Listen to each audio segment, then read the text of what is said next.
আপনি যে গুনাহ করছেন, ওই গুনাহ করা অবস্থায় যদি আপনার মৌত হয়ে যায়।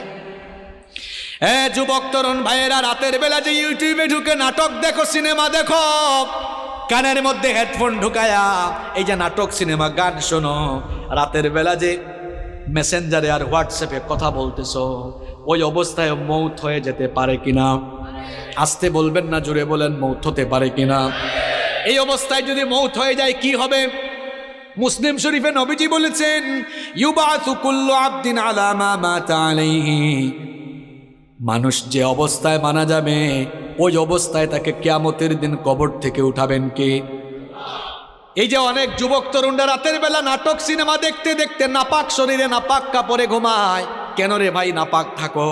এই নাপাক অবস্থায় মৌত হয়ে যেতে পারে কিনা? অনেক মানুষ আছে পেশাব করে দাঁড়ায় দাঁড়ায় পেশাব করে, তারপরে দেখা যায় পেশাব করে অনেকে ঠিক মতো পানি নেয় না, ইস্তেঞ্জা করে পবিত্র হয় না। এরকম আছে না নাই? এমনকি সবচেয়ে মজার ব্যাপার হলো, ওয়াজ শুনতে এসেছে, ওয়াজ থেকে যাওয়ার সময় রাস্তার ধারে পেশাব করে পবিত্র হয় না। এই রকম কারবারিও আছে না নাই? এই ওয়াজ শুনতে আসছে, যাওয়ার সময় নাপাক হয়ে বাড়ি ফিরে যাচ্ছে। এখন নাপাক অবস্থায় মৌত হয়ে যেতে পারে কিনা? আমার ভাইয়েরা, যে ব্যক্তি নাপাক থাকে তার সঙ্গে ফেরেশতা থাকে না, থাকে কে? আসতে বলবেন না, জুড়ে বলেন থাকে কে?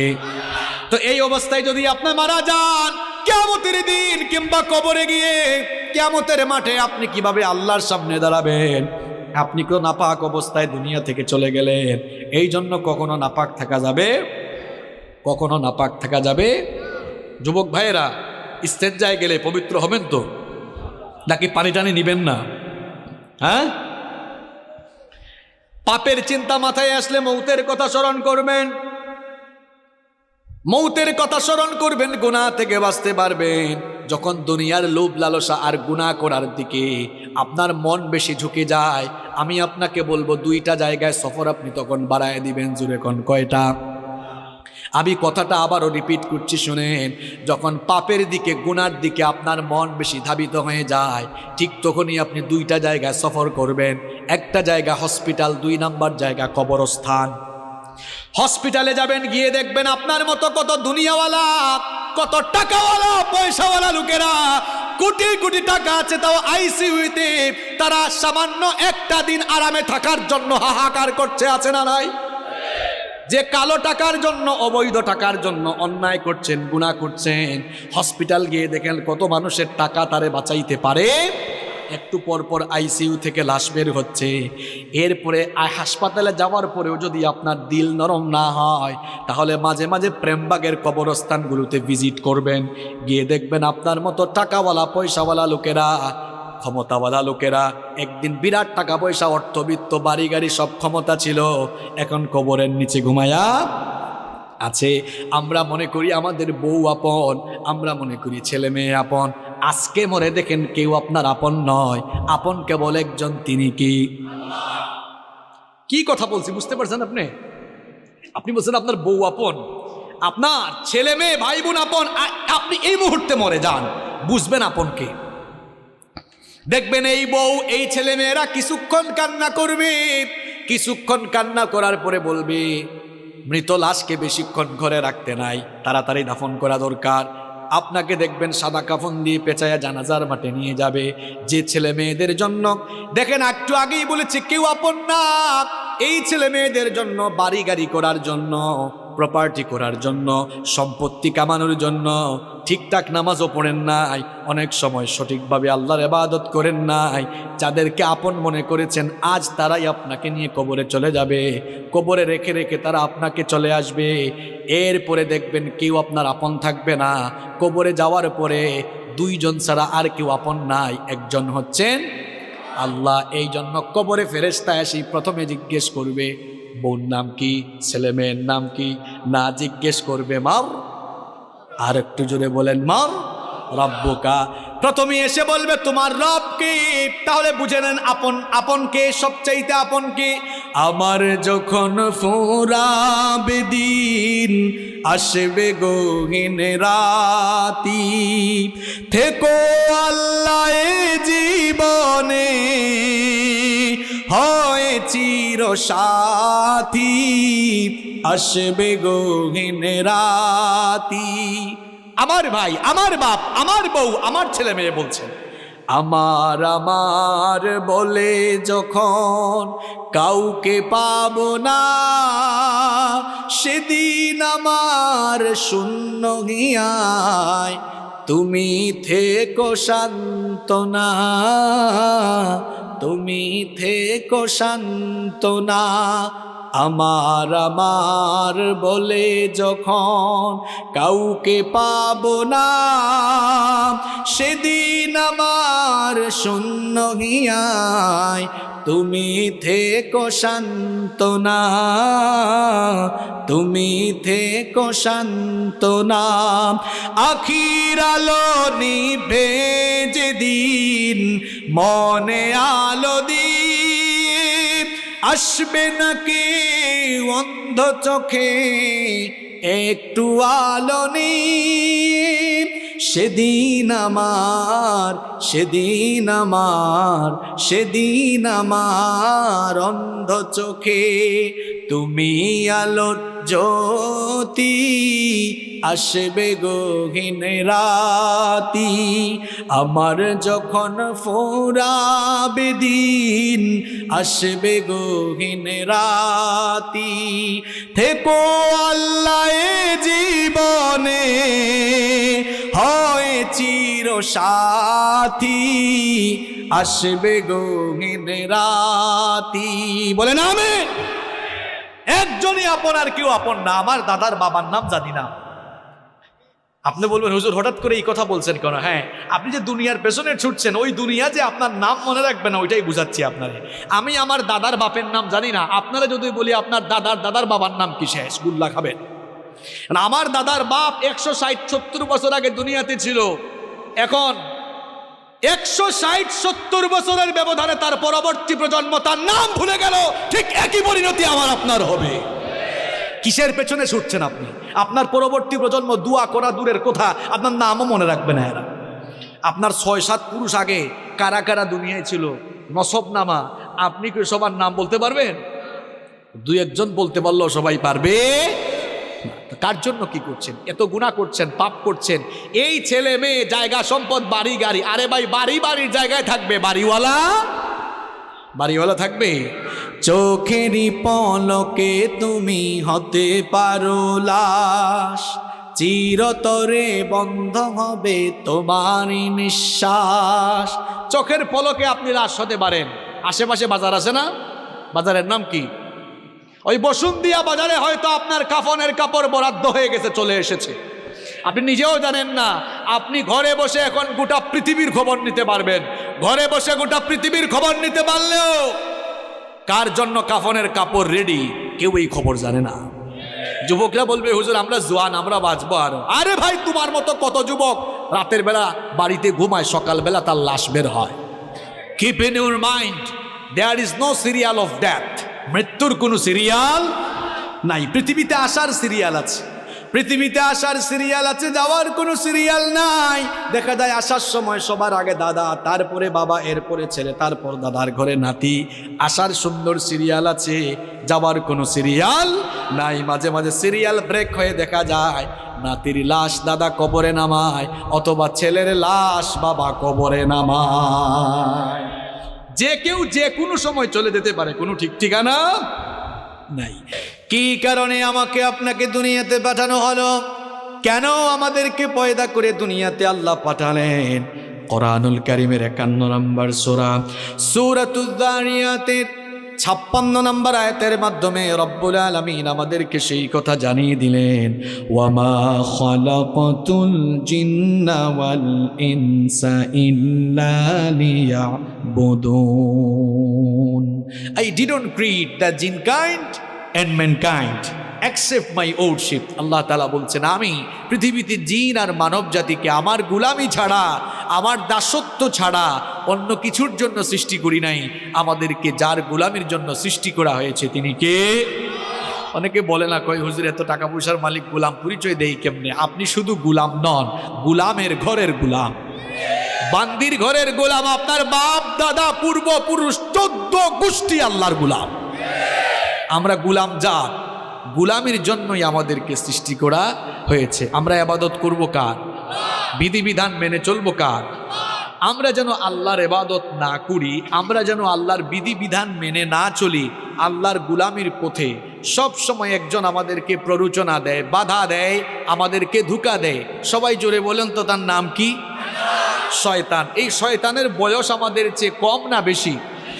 এই বেটার বুদ্ধি আমাদের চেয়ে কম না বেশি? দেখছেন কারবার, হে বয়সেও পাকনা, বুদ্ধিতেও পাকনা। সে সব সময় ধোঁকা দিয়ে দিয়ে আমাদেরকে আল্লাহর দ্বীনের বিপরীত পথে পরিচালিত করে জাহান্নামের দিকে নিয়ে যেতে চায়। শয়তানের এই প্ররোচনাকে মোকাবেলা করে, শয়তানের ফাঁদে পা না দিয়ে, শয়তানের গুলামি না করে যেই সকল লোকেরা আল্লাহর গুলামির পথে জীবন পরিচালনা করবে, তারাই নিজেদেরকে পরিশুদ্ধ বানিয়ে জান্নাতের পথে হাঁটতে হাঁটতে জান্নাতে চলে যাবে। সুবহানাল্লাহ। আর যারা শয়তানের ফাঁদে পা দিয়ে, শয়তানের প্ররোচনায় পড়ে দুনিয়ার জীবনকে শয়তানের কথা মতো দুনিয়ার জীবন কাটায় দিবে, এই লোকগুলোর দুনিয়া আখিরাত ব্যর্থ হয়ে এরা জাহান্নামে চলে যাবে। এই জন্য রব্বুল আলামিন কোরআনুল কারীমের 91 নম্বর সূরা সূরাতুশ শামসের 9 নম্বর আয়াত থেকে বললেন, কদ আফলাহা মান যাক্কাহা ওয়া কদ খাবা মান দাসসাহা। কথাগুলো কার? আল্লাহ তাআলা বলছেন অবশ্যই সে সফল কাম হয়েছে যে শয়তানের প্ররোচনা থেকে মুক্ত হয়ে পাপ পঙ্কিলতা মুক্ত জীবন গঠন করে পরিশুদ্ধ হয়েছে, সে সফল হয়ে জান্নাতে যাবে। সুবহানাল্লাহ। সে ব্যক্তি ব্যর্থ হয়েছে যে তার জীবনকে গুনাহের সাগরে ডুবিয়ে দিয়েছে। এখন আমাদেরকে গুনাহের দিকে নিয়ে যেতে চায় যে, তার নাম কি? তার নাম কি? শয়তান। গুনাহ থেকে আপনারা বাঁচতে চান তো? গুনার দিকে নিয়ে যায় যে, তার নাম কি? শয়তানের ধোঁকা থেকে আমরা সবাই বাঁচতে চাই কি চাই না?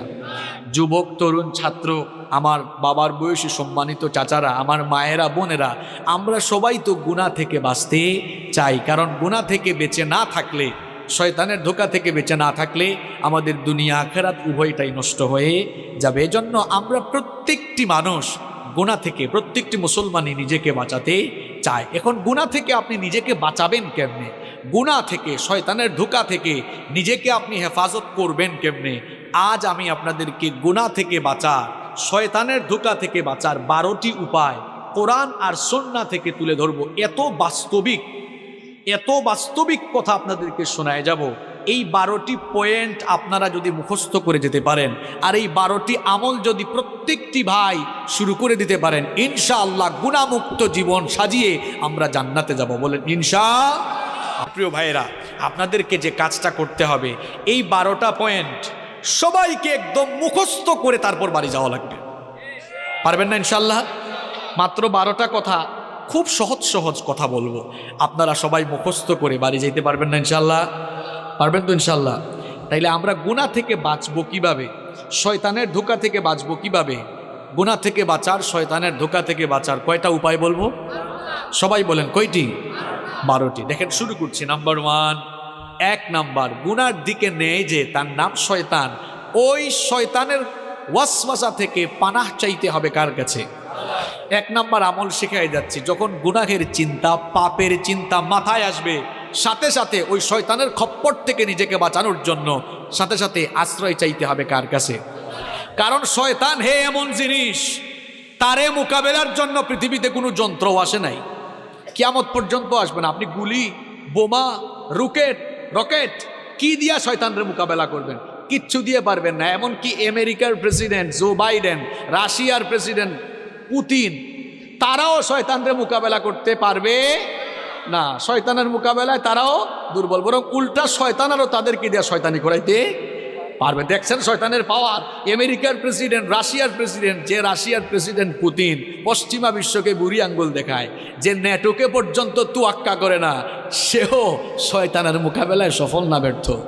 কারণ শয়তানকে আল্লাহ এমন পাওয়ার দিয়েছেন, আপনার শরীরের শিরায় শিরায় সে বিচরণ করার ক্ষমতা রাখে। এই শয়তান আপনাকে গুনাহের চিন্তা মাথায় এনে দিবে, পাপের চিন্তা মাথায় এনে দিবে। এজন্য শয়তানের ধোঁকা থেকে, গুনাহ থেকে বাঁচার জন্য প্রথম আমল করবেন, যখনই গুনাহের চিন্তা মাথায় আসবে, পাপের চিন্তা মাথায় চলে আসবে, আশ্রয় চাইবেন কার কাছে? এই আমলটা আমি আপনাদেরকে শিখাচ্ছি না, কোরআনুল কারীমের 7 নম্বর সূরা সূরাতুল আরাফের 200 নম্বর আয়াতে আল্লাহ তাআলা এই আমল আমাদেরকে শিখালেন। আল্লাহ তাআলা বললেন, ওয়া ইম্মা ইয়ানজাগান্নাকা মিনাশ শাইতানি নাযগুন ফাস্তাইদ বিল্লাহ ইন্নাহু সামিউন আলীম। আল্লাহ তাআলা বলছেন, আর শয়তানের প্ররোচনা যখন তোমাকে প্ররোচিত করবে, সাথে সাথে তুমি আল্লাহর কাছে আশ্রয় চাও। প্রশ্ন হলো, আল্লাহর কাছে আমরা আশ্রয় চাইব কিভাবে? এবার বুখারী আর মুসলিম শরীফ থেকে হাদিস শুনিয়ে আপনাদেরকে বুঝাই দিচ্ছি কিভাবে আল্লাহর কাছ থেকে আশ্রয় চাওয়া লাগে। নবী করিম সাল্লাল্লাহু আলাইহি ওয়াসাল্লামের সামনে একবার দুই ব্যক্তি ঝগড়া করছিল। দুইজন ঝগড়া করার এক পর্যায়ে একজন আরেকজনকে অশ্রাব্য ভাষায় গালিগালাজ শুরু করে দিল। এদের মধ্যে একজন নিজের রাগকে কন্ট্রোল করতে না পেরে হিতাহিত জ্ঞান হারিয়ে যা মন চায় তাই বলা শুরু করলো। লোকটার চেহারা পর্যন্ত লাল হয়ে গেল। নবীজি লোকটাকে আল্লাহর নবী লোকটাকে দেখে বললেন, ইন্নী লা আ'লামু কালিমাতান লাউ ক্বালাহা লাযাহাবা আনহু মা ইয়াজিদ। নবীজি তখন বললেন, আমি এমন একটি কালেমা, এমন একটি বাক্য, এমন একটি সেন্টেন্স, এমন একটি দোয়া জানি, এই দোয়া যদি ওই বান্দা পড়ে নেয় তাহলে তার সমস্ত রাগ দূর করে নেবেন কে? আল্লাহ। অনেক মানুষ আছে রাগের সময় সিদ্ধান্ত নিয়ে নেয়। খবরদার প্রিয় ভাইয়েরা, রাগের সময় কোনো সিদ্ধান্ত নেবেন না। রাগের সময় সিদ্ধান্ত নিলে ওই সিদ্ধান্ত ভুল হওয়ার সম্ভাবনা আছে না নাই? এজন্য রাগের সময় দাঁড়িয়ে থাকলে বসে যাবেন, বসা থাকলে শুয়ে যাবেন। রাগের সময় খবরদার কোনো সিদ্ধান্ত নেবেন না, ওই সিদ্ধান্তের কারণে পরবর্তীতে পস্তানো লাগতে পারে। নবীজি যখন দেখলেন লোকটাকে রাগ করে হিতাহিত জ্ঞান হারিয়ে উল্টাপাল্টা কথা বলতেছে, অশ্রাব্য ভাষায় গালিগালাজ করছে, নবীজি তখন বললেন, আমি এমন একটি দোয়া জানি, এমন একটি সেন্টেন্স জানি, সে যদি ওই সেন্টেন্সটা পড়ে নেয় রাগ দূর হয়ে যাবে। সে যদি ওই সেন্টেন্সটা পড়ে নেয় তাহলে শয়তান যে তাকে পাপ করাতে যাচ্ছে, পাপ থেকে সে বাঁচতে পারবে। সাহাবারা বললেন, ইয়া রাসূলুল্লাহ, পড়েন সাল্লাল্লাহু আলাইহি ওয়াসাল্লাম। সেই দোয়াটা কি? নবীজি তখন বললেন, সে যদি ইস্তেআযা অর্থাৎ তাআউযু পাঠ করে নেয়, অর্থাৎ আউযু বিল্লাহি মিনাশ শাইতানির রাজিম, সে যদি ইস্তেআযা পাঠ করে বিতাড়িত শয়তান থেকে আল্লাহর কাছে পানা চায়। শয়তান থেকে পানা দেওয়া পৃথিবীর কোনো ক্ষমতাসীন মানুষ পারবে না, কোনো শক্তিশালী মানুষ পারবে না, যোদ্ধা পারবে না, পৃথিবীর কোনো সেনাবাহিনীও পারবে না। শয়তান থেকে আপনাকে কেবল একজনই বাঁচাতে পারে, সবাই বলেন তিনি কি? এই জন্য শয়তানের খপ্পর থেকে, শয়তানের ধোঁকা থেকে, গুনার চিন্তা থেকে বাঁচার জন্য 1 নম্বর আমল, গুনার চিন্তা যখন মাথায় আসবে, পাপের চিন্তা যখন মাথায় আসবে, কি পড়বেন? ঘুষের টাকা একজন নিয়ে আসছে, আরে বাপরে বাপ, করে নোট দেখা যাচ্ছে। যদি ঘুষের টাকাগুলা নিতে পারতাম তাহলে তো অনেক কাজে লাগাইতে পারতাম। চিন্তাটা আসা মাত্রই পড়ে ফেলবেন আউযু বিল্লাহি মিনাশ শাইতানির রাজিম, কারণ এই চিন্তাটা মাথায় এনে দিছে কে? সুদের টাকা, সুদি কারবার করতে মন চায়, সুদি কারবার করলে ঘরে বসে বসে মাল বাড়ানো যাবে, এই চিন্তা মাথায় এসেছে, মনে করবেন শয়তান এই চিন্তা মাথায় নিয়ে এসেছে। আশ্রয় চাইবেন কার কাছে? আশ্রয় চাইবেন কার কাছে?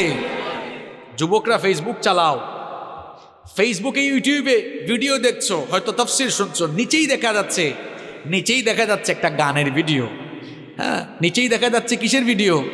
গানের ভিডিও। ওইটা দেখার আগে আউযু বিল্লাহি মিনাশ শাইতানির রাজিম বলে ওখান থেকে বের হয়ে যেতাম, ঠিক কিনা?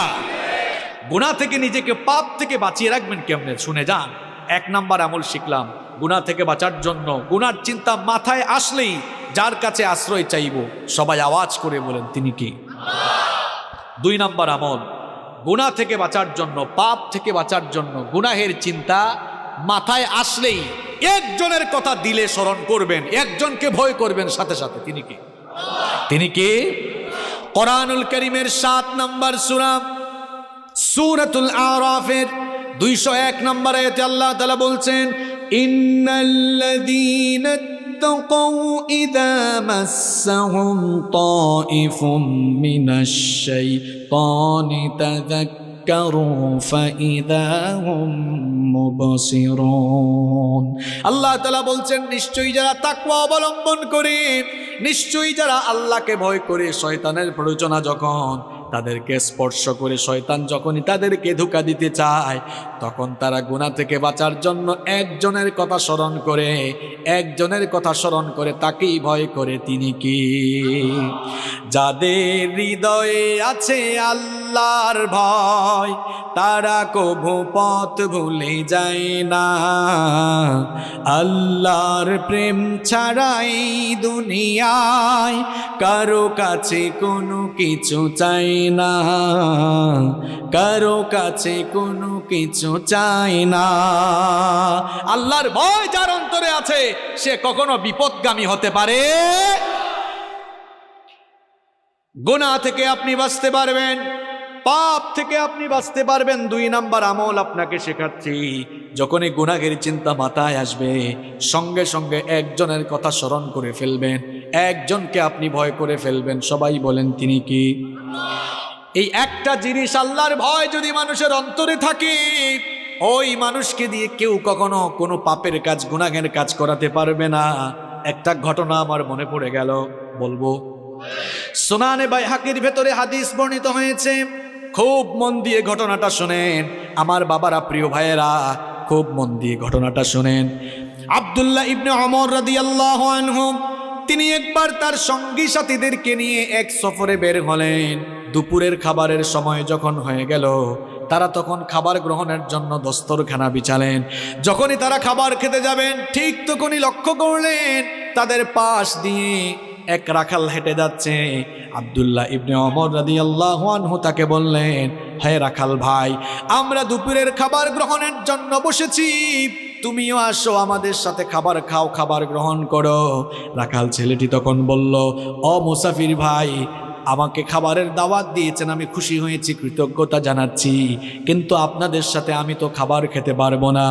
আব্দুল্লাহ ইবনে ওমর রাদিয়াল্লাহু আনহু তাকে বললেন, কি কারণে তুমি আমাদের সাথে খাবার খেতে পারবে না? রাখাল তখন বলল, আমি রোজা রেখেছি, এই জন্য তোমাদের সাথে খাবার খেতে পারবো না। আব্দুল্লাহ ইবনে ওমর রাদিয়াল্লাহু আনহু তাকে বললেন, এখন তো রমজান মাস নয়, তাহলে নিশ্চয়ই তুমি নফল রোজা রেখেছো।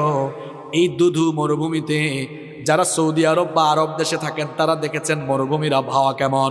তিনি বলছেন, এই রুক্ষ মরুভূমিতে বিশাল পশুর পাল নিয়ে তুমি এই মরুভূমিতে এসেছো, তুমি রাখাল মানুষ, সব সময় হয়তো ভালো খাবার দাবার পাও না, আর এই প্রচণ্ড গরম তাপমাত্রায় খুব কষ্ট হচ্ছে তোমার, আসো আমাদের সাথে খাবার খাও, আমাদের সাথে ভালো আইটেমের খাবার আছে, নফল রোজা ভাঙলে তো কোনো অসুবিধা হবে না। ওই রাখাল তখন বলল, মুসাফির, তোমার কথায় তো আমি নফল রোজা হলেও ভাঙতে পারি না, কারণ আমি তো ওই শূন্য দিনের জন্য আমল করে যাচ্ছি, যেদিন মানুষের আমল ছাড়া আর কিছুই কাজে লাগবে না। সুবহানাল্লাহ পড়ে বলিয়েন, কিন্তু কথাগুলো বুঝেন আগে। আব্দুল্লাহ ইবনে ওমর রাদিয়াল্লাহু আনহু মনে মনে ভাবলেন, লোকটার অন্তরে মনে হয় পরহেজগারিতা আছে। চিন্তা করলেন, এরে এমনি এমনি ছাড়া যায় না, পরীক্ষা করে তারপরে তার ভেতরে কত পরহেজগারিতা আছে এটা দেখে তারপরে আজকে আমি তারে ছাড়বো। তিনি বললেন, ঠিক আছে, খাইও না, আমার কাছে আসো। কাছে আসার পর জিজ্ঞেস করলেন, এই যে বিরাট পশুর পাল নিয়ে মরুভূমিতে এসেছো, এই পশুপালের মালিক কে? রাখাল বলল, এগুলোর মালিক আমি নই, আমি একজনের গোলাম, আমি তার পশুপাল মরুভূমিতে চড়াই। এবার আব্দুল্লাহ ইবনে ওমর রাদিয়াল্লাহু আনহু রাখালকে পরীক্ষা করার জন্য একটা অপশন পেয়ে গেলেন। তিনি বললেন, ও রাখাল ভাই শোনো, এই পশুর পাল থেকে একটা ছাগল বা মেষ আমার কাছে তুমি বিক্রি করে দাও, আমি তোমাকে নগদ টাকা দিব। তুমি তো রোজাদার মানুষ, আমার সাথে খাবার খেলে না, ওই পশুটা জবাই করে কিছু মাংসও আমি তোমাকে হাদিয়া দিব, তোমাকে নগদ টাকা দিব, পাশাপাশি তোমাকে মাংস হাদিয়া দিব। রাখাল তখন বলল, মুসাফির, আমি তো তোমাকে আগেই বলেছি এই পশুপালের মালিক আমি নই, তোমার কাছে বিক্রি করলে আমার মালিকের কাছে গিয়ে আমি কি জবাব দিব? আব্দুল্লাহ ইবনে ওমর রাদিয়াল্লাহু আনহু তাকে পরীক্ষা করছেন, পরীক্ষা করার উদ্দেশ্যেই সবগুলো কথা বলতেছেন। তিনি বললেন, শোনো, এই রকম বিরাট পশুর পাল নিয়ে মরুভূমিতে আসলে পশুপালের উপরে বাঘের আক্রমণ হতে পারে, এটা সবার জানা কথা। তুমি যদি তোমার মালিককে গিয়ে বলো বাঘের আক্রমণে একটা ছাগল বা একটা মেষ বাঘ খেয়ে ফেলেছে, তোমার মালিক কিছুই মনে করবে না, একদিকে তারেও বুঝ দিতে পারবা, অন্যদিকে আমার কাছে বিক্রি করলে নগদ টাকা আর কিছু মাংস হাদিয়া পাবা, সুতরাং নগদেই লাভ, তুমি হাতছাড়া করো না। রাখাল, সে রাখাল এবং গরিব মানুষ হলেও জবাবটা কি দিল শুনে, সে তখন বলল, মুসাফির, কি বোকার মতো কথা বলছো তুমি, আমি হয়তো মিথ্যা বলে ধোঁকাবাজি করে আমার মালিককে গিয়ে যে কোনো কায়দায় আমি বুঝ দিয়ে ফেলতে পারবো, কিন্তু তোমার কাছে প্রশ্ন হচ্ছে আইন আল্লাহ, আমার আল্লাহ কোথায়? আমার মালিকের মালিক, তোমার মালিক, আমার মালিক, বিশ্বজাহানের মালিক, সেই আল্লাহ তাআলাকে ধোঁকা দেওয়া তো কারো দ্বারা সম্ভব হবে না। ঠিক কইেন না কেন? কি বুঝলেন? দেখছেন, অন্তরে আল্লাহর ভয় থাকলে কেউ জোর করে কখনো তাকে দিয়া খারাপ কাজ করাতে পারবে না। আমি তো বলি, কারো অন্তরে আল্লাহর ভয় থাকলে এরে আপনি গাছের সাথে বাঁধা পিটানো, যদি বলেন যাই খারাপ কাজ করছে মরে যাবে, তাও আল্লাহর ভয়ে গুনাহের কাজ করবে না। শুধু পুলিশ দিয়া পিটাইয়া মানুষ ভালো বানানো যায় না। মাঝে মাঝে দেখা যায় জেলখানায় ঢুকার পরে দাগি দাগি আসামি জামিন নিয়ে বের হয়ে প্রমোশন নিয়ে বড় বড় ডাকাত হয়ে যায়। শুধু পিটাইয়া মানুষ ভালো বানাইতে পারবেন না। মানুষের কলিজার ভেতরে আল্লাহর ভয় ঢুকায় দেন, দেখবেন এই মানুষগুলো আল্লাহর ওলি হয়ে যাবে।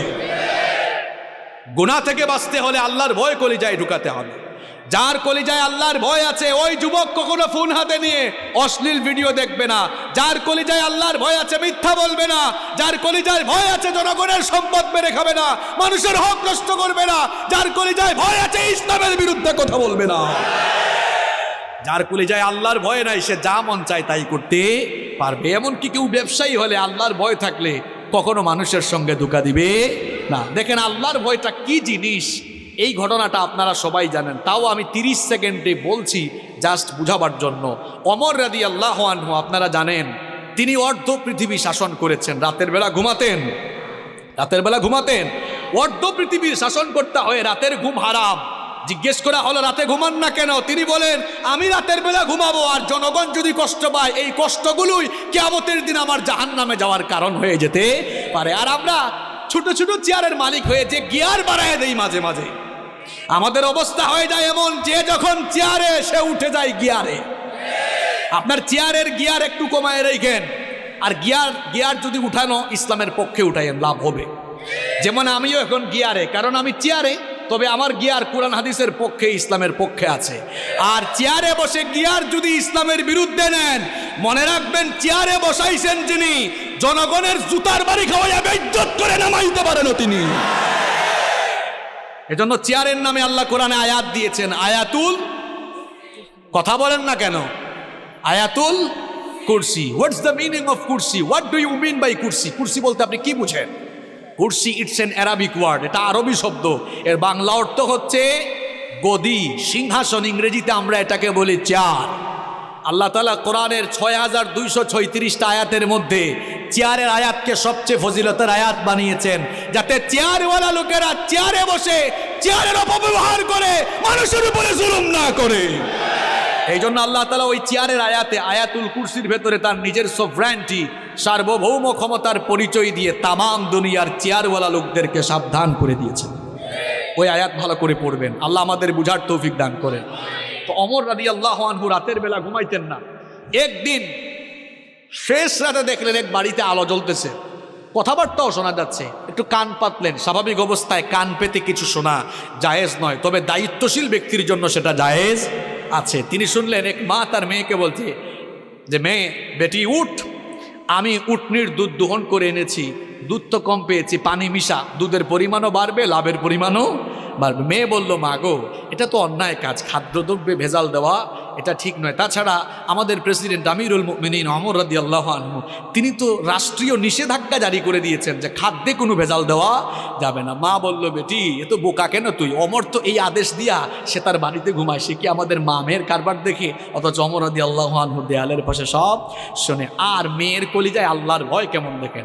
মেয়ে বলল, মা গো, তিনি না হয় ঘুমাচ্ছেন, কিন্তু উনার রব, তোমার রব, আমার রব, তিনি কি রাতের বেলা ঘুমায় থাকেন নাকি? উনার তো কোনো তন্দ্রা নাই, ঘুম নাই, তিনি সব দেখেন কিনা?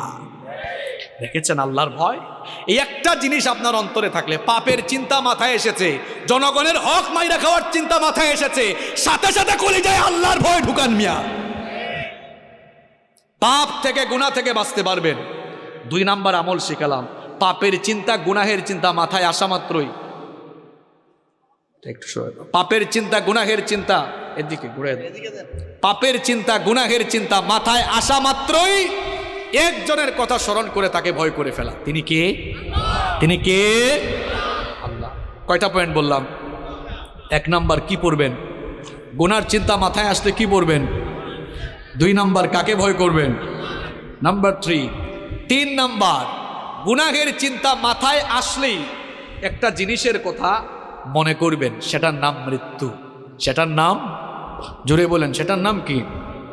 আপনি যে গুনাহ করছেন, ওই গুনাহ করা অবস্থায় যদি আপনার মৌত হয়ে যায়। যুবক তরুণ ভাইয়েরা, রাতের বেলা যে ইউটিউবে ঢুকে নাটক দেখো, সিনেমা দেখো, কানের মধ্যে হেডফোন ঢুকায়া এই যে নাটক, সিনেমা, গান শোনো, রাতের বেলা যে মেসেঞ্জারে আর হোয়াটসঅ্যাপে কথা বলতেছো, ওই অবস্থায় মৌত হয়ে যেতে পারে কিনা? আসতে বলবেন না, জোরে বলেন, মৌত হতে পারে কিনা? এই অবস্থায় যদি মৌত হয়ে যায় কি হবে?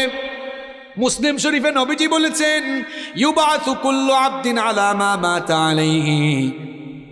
মানুষ যে অবস্থায় মারা যাবে, ওই অবস্থায় তাকে কিয়ামতের দিন কবর থেকে উঠাবেন কে? এই যে অনেক যুবক তরুণরা রাতের বেলা নাটক, সিনেমা দেখতে দেখতে নাপাক শরীরে নাপাক কাপড়ে ঘুমায়। কেন রে ভাই নাপাক থাকো? এই নাপাক অবস্থায় মৌত হয়ে যেতে পারে কিনা? অনেক মানুষ আছে পেশাব করে দাঁড়ায় দাঁড়ায় পেশাব করে, তারপরে দেখা যায় পেশাব করে অনেকে ঠিক মতো পানি নেয় না, ইস্তেঞ্জা করে পবিত্র হয় না। এরকম আছে না নাই? এমনকি সবচেয়ে মজার ব্যাপার হলো, ওয়াজ শুনতে এসেছে, ওয়াজ থেকে যাওয়ার সময় রাস্তার ধারে পেশাব করে পবিত্র হয় না। এই রকম কারবারিও আছে না নাই? ওয়াজ শুনতে আসছে, যাওয়ার সময় নাপাক হয়ে বাড়ি ফিরে যাচ্ছে। এখন নাপাক অবস্থায় মৌত হয়ে যেতে পারে কিনা? আমার ভাইয়েরা, যে ব্যক্তি নাপাক থাকে তার সঙ্গে ফেরেশতা থাকে না, থাকে কে? আসতে বলবেন না, জোরে বলেন, থাকে কে? তো এই অবস্থায় যদি আপনি মারা যান, কিয়ামতের দিন কিংবা কবরে গিয়ে কিয়ামতের মাঠে আপনি কিভাবে আল্লাহর সামনে দাঁড়াবেন? আপনি কেউ নাপাক অবস্থায় দুনিয়া থেকে চলে গেলেন। এই জন্য কখনো নাপাক থাকা যাবে, কখনো নাপাক থাকা যাবে। যুবক ভাইয়েরা, ইস্তেঞ্জায় গেলে পবিত্র হবেন তো, নাকি পানি টানি নিবেন না? হ্যাঁ, পাপের চিন্তা মাথায় আসলে মৌতের কথা স্মরণ করবেন, মৌতের কথা স্মরণ করবেন, গুনাহ থেকে বাঁচতে পারবেন। যখন দুনিয়ার লোভ লালসা আর গুনাহ করার দিকে আপনার মন বেশি ঝুঁকে যায়, আমি আপনাকে বলবো 2টা জায়গায় সফর আপনি তখন বাড়ায় দিবেন। জুড়ে কোন কয়টা? আমি কথাটা আবারও রিপিট করছি, শুনেন। যখন পাপের দিকে, গুনার দিকে আপনার মন বেশি ধাবিত হয়ে যায়, ঠিক তখনই আপনি 2টা জায়গায় সফর করবেন। একটা জায়গা হসপিটাল, 2 নাম্বার জায়গা কবরস্থান। হসপিটালে যাবেন, গিয়ে দেখবেন আপনার মতো কত দুনিয়াওয়ালা, কত টাকাওয়ালা, পয়সাওয়ালা লোকেরা, কোটি কোটি টাকা আছে, তাও আইসিইউতে তারা সামান্য একটা দিন আরামে থাকার জন্য হাহাকার করছে, আছে না নাই?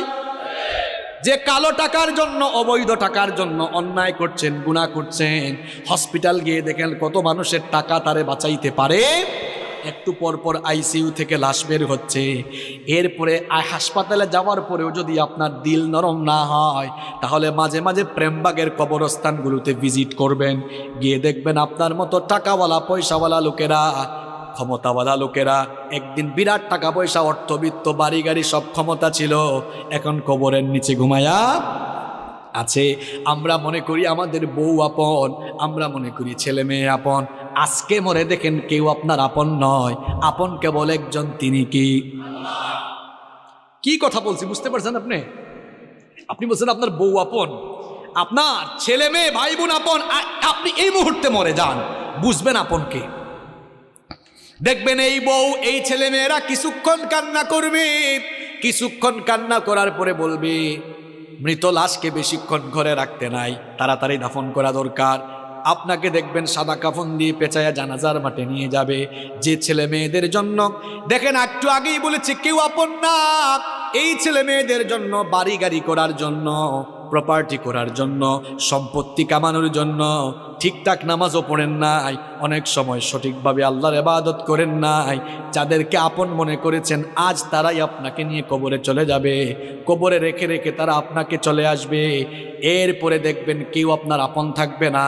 কবরে যাওয়ার পরে 2 জন ছাড়া আর কেউ আপন নাই, একজন হচ্ছেন আল্লাহ। এই জন্য কবরে ফেরেশতা এসে প্রথমে জিজ্ঞেস করবে, বউর নাম কি, ছেলে মেয়ের নাম কি, না জিজ্ঞেস করবে মার। আর একটু জোরে বলেন মার। রব্বুকা। প্রথমে এসে বলবে তোমার রব কে, তাহলে বুঝে নেন আপন আপন কে, সবচাইতে আপন কে। আমার যখন ফুরাবে দিন, আসবে গহীন রাতি, থেকো আল্লাহ এ জীবনে, হয় চির সাথী, আসবে গহীন রাতি। আমার ভাই, আমার বাপ, আমার বউ, আমার ছেলে মেয়ে বলছেন আমার আমার বলে যখন কাউকে পাবো না, সেদিন আমার শূন্য হিয়ায় তুমি থেকো সান্ত্বনা, তুমি থেকো সান্ত্বনা। আমার আমার বলে যখন কাউকে পাবো না, সেদিন আমার শূন্য হিয়ায় তুমি থেকো সান্ত্বনা, তুমি থেকো সান্ত্বনা।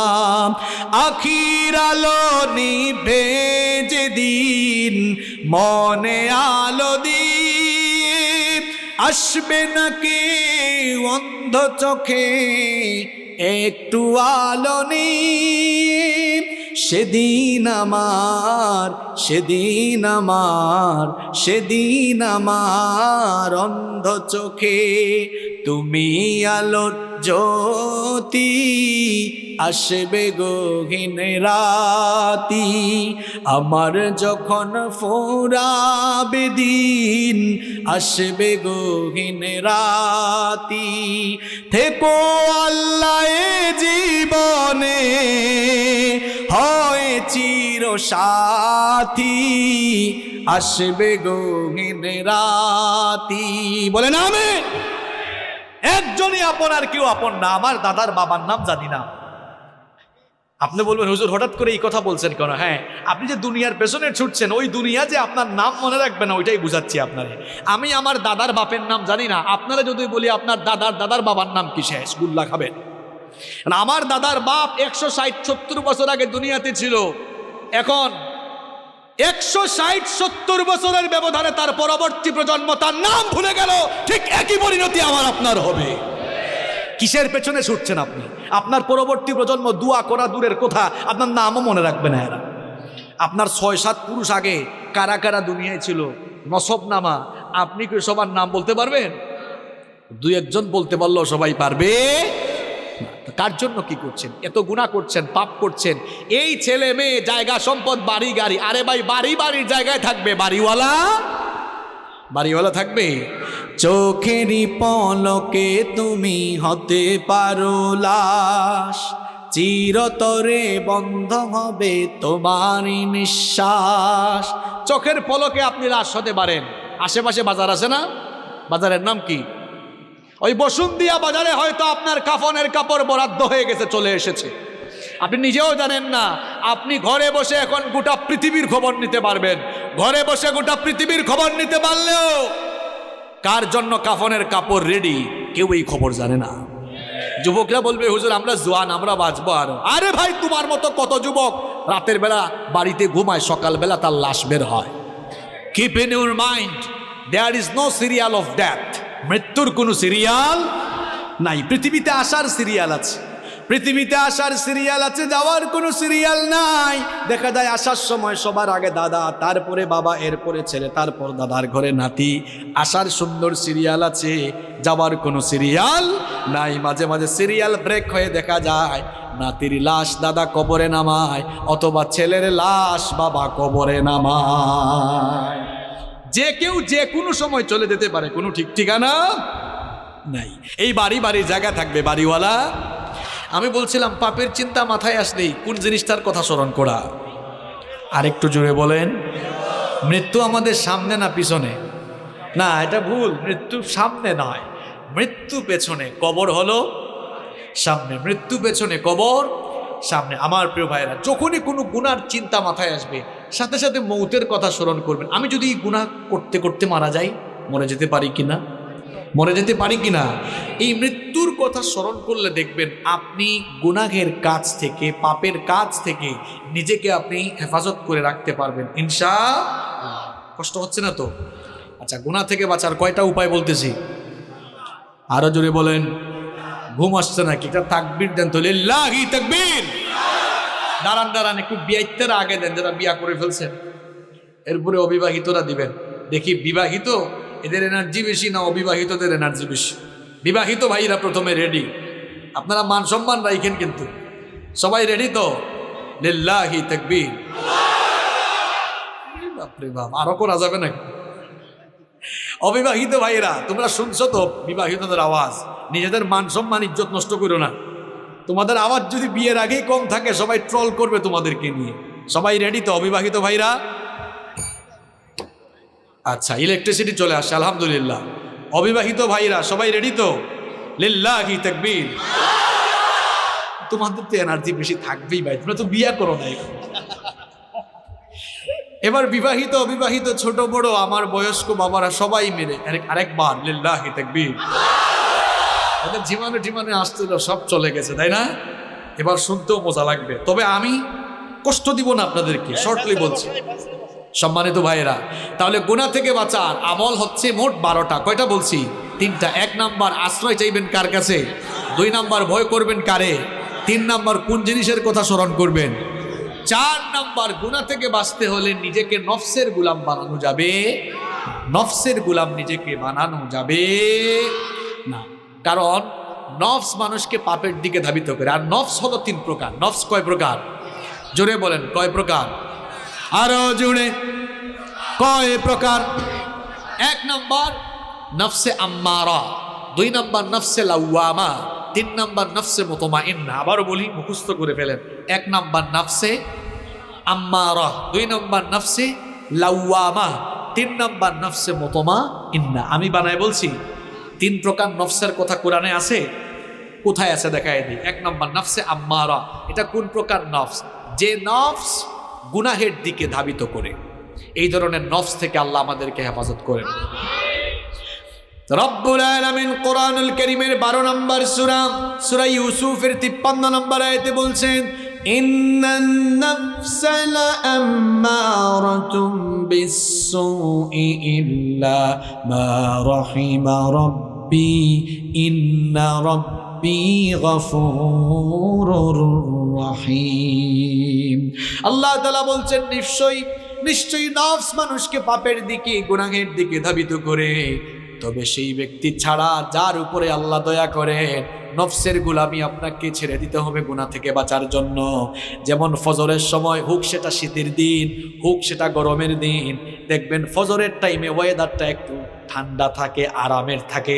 ওই সময় নফস চাইবে, মন চাইবে ঘুমান, আর আল্লাহ চাইবেন বান্দা উঠে নামাজ পড়। বলেন তো, নফসের চাওয়াকে প্রাধান্য দিবেন নাকি আল্লাহর চাওয়াকে প্রাধান্য দিবেন?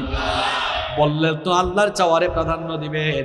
হাতও তোলা লাগবে না, কিছু বলা লাগবে না, চুপচাপ থেকে নিজের বিবেককে প্রশ্ন করেন, আজকের ফজরের নামাজে নফসের গোলামি করেছেন না আল্লাহর গোলামি করেছেন?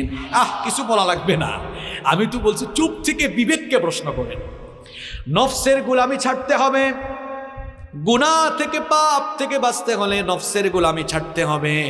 মন চাইবে সুদ খাবো, মনের চাওয়া প্রাধান্য দিব না। সুদ হারাম করেছে মোল্লানা আল্লাহ, আল্লাহর চাওয়া প্রাধান্য দিয়ে সুদ থেকে বিরত থাকবো। নফস চাইবে, মনটা চাইবে একটু ওই জায়গায় দুর্নীতি করি, এটা মনের চাওয়া। আল্লাহ চান বান্দা দুর্নীতি থেকে মুক্ত হয়ে তুই পবিত্র থাক। তাহলে মনের চাওয়া প্রাধান্য দিবেন না আল্লাহর চাওয়া প্রাধান্য দিবেন? হ্যাঁ যুবক তরুণ ছাত্ররা শোনো, মোবাইল ফোন হাতে নিলে মনটা চাইবে রাতের বেলা ইউটিউবে গিয়ে একটু নাটক দেখি, সিনেমা দেখি। অনেকে আবার পর্নোগ্রাফিতে আসক্ত। অনেকের মনটা চাইবে ফোনটা হাতে নিয়ে একটু ব্লু ফিল্ম দেখি। এটা হলো মনের চাওয়া। মনের চাওয়াকে প্রাধান্য দিব না, আল্লাহকে আমরা ভয় করব।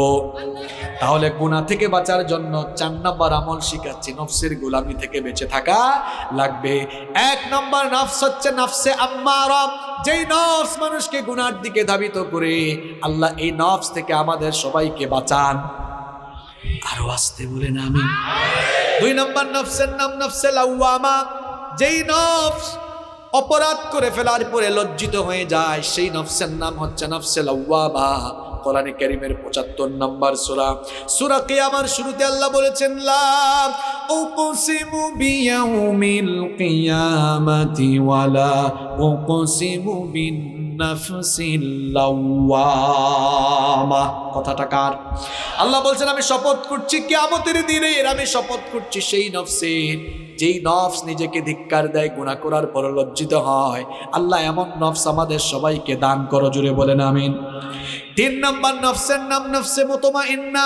নফসে মুতমাইন্না হচ্ছে এমন নফস, যেই নফস সব সময় আল্লাহর আনুগত্যের পথে পরিচালিত হয়, যেই নফস সব সময় আল্লাহর গোলামি করে সন্তুষ্ট থাকে। এই নফস আল্লাহ সবাইরে দান করেন, বলেন আমিন। এই রকম নফস যাদের, এই রকম নফস আছে যাদের, সফল কাম হয়ে যাবে তারা, এরা মারা যাওয়ার পর এদের রূহ যখন জিবরিল আমিন কবজ করবেন, তখন এই সকল লোকদেরকে বলা হবে, ইয়া আইয়াতুহান নাফসুল মুতমাইন্নাতু রুজিই ইলা রাব্বিকি রাদিয়াতাম মারদিয়া ফাদখুলি ফি ইবাদি ওয়াদখুলি জান্নাতি।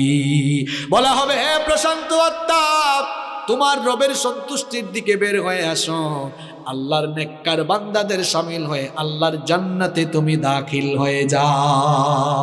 তাহলে গুনাহ থেকে বাঁচার জন্য নফসের গোলামি করা যাবে না, নফসের চাওয়াকে প্রাধান্য দেওয়া যাবে না। যার গোলামি এবং যার চাওয়া প্রাধান্য দিতে হবে তিনি কি? যদি এমন নফস, যদি আপনি নিজেকে আল্লাহর গোলামির পথে পরিচালনা করতে পারেন, নফসের গোলাম না হয়ে যদি আল্লাহর গোলাম হতে পারেন, দেখেন আল্লাহ আপনাকে সুসংবাদ দিয়ে কি বলছেন, ওয়া আম্মা মান খাফা মাকামা রাব্বিহি ওয়া নাহান নাফসা আনিল হাওয়া ফাইন্নাল জান্নাতা হিয়াল মাওয়া। আল্লাহ তাআলা বলছেন, আর যারা আল্লাহর সামনে হাজির হওয়াকে ভয় করে নিজেদের নফসকে কুপ্রবৃত্তি থেকে যারা বিরত রাখে, এই রকম নিজেদেরকে নফসের গোলামি থেকে বাঁচিয়ে রাখবে যারা, আল্লাহর জান্নাতের অধিবাসী হয়ে যাবে তারা। আর আস্তে বলেন সুবহানাল্লাহ।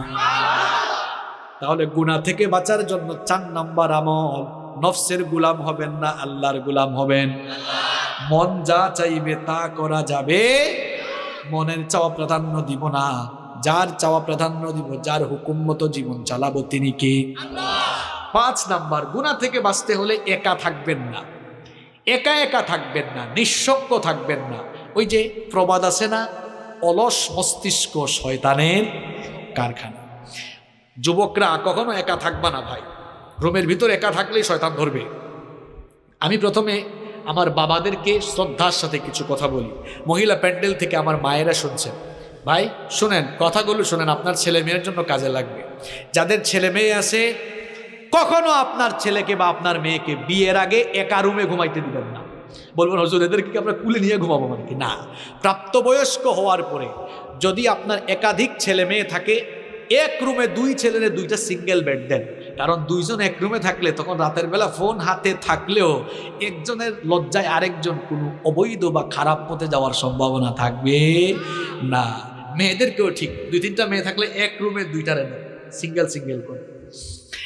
এখন বলবেন হুজুর আমার তো এক ছেলে এক মেয়ে, আমি কি করব? হ্যাঁ, আপনার জন্য আমার পরামর্শ আছে। আপনার এক ছেলে এক মেয়ে, বলবেন এই রাতে ঘুমানোর সময় দরজা লাগাইতে পারবি না, দরজা খুলে ঘুমা, দরজা খুলে থাক, পর্দা টেনে রাখ।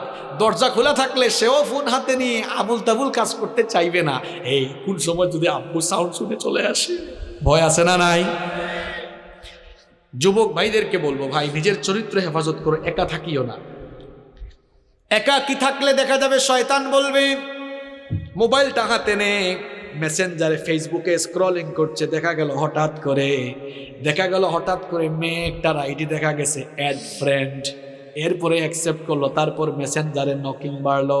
এই তো ধীরে ধীরে শুরু হয়ে যেতে পারে।